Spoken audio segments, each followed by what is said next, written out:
Assalomu alaykum onlayn reklama a'zolari. Sizlar bilan g'aybona yana bir bora uchrashib turganimdan nihoyatda xursandman. Bugungi temamiz shunaqa bemorlar uchraydi bizning Nur Aziz sog'lomlashtirish markazimizga. Mani yuragim og'riydi, yuragim sanchadi, yuragimda bir og'ir tosh turgandek bo'ladi degan bemorlarimiz uchraydi.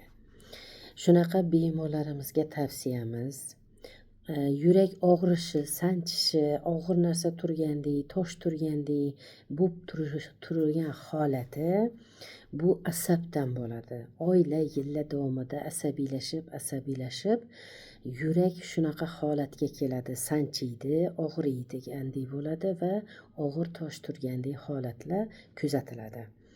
Keyin bora jiddiylashib yurak klapanlariga stent qo'yishga to'g'ri keladi. Yurak klapanlarida tiqilmalar paydo bo'ladi.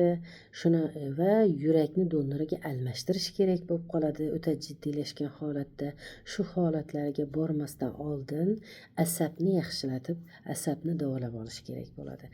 Asabni davolasangiz, asabni tinchlantirsangiz, yurak og'rig'i, sanchishi, og'ir tosh turgani yo'q bo'ladi. Allohning qudrati ila.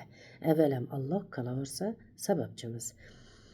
Bizning Nur Aziz sog'lomlashtirish markazimiz tabiiy giyohlari, siroplari yordamida har qanday yurak bilan bog'liq bo'lgan kasallik turlariga shifosi bor. Bemalol kelib lechini olib, yuragingizni sog'lom qilishingiz mumkin deb tavsiya qilaman.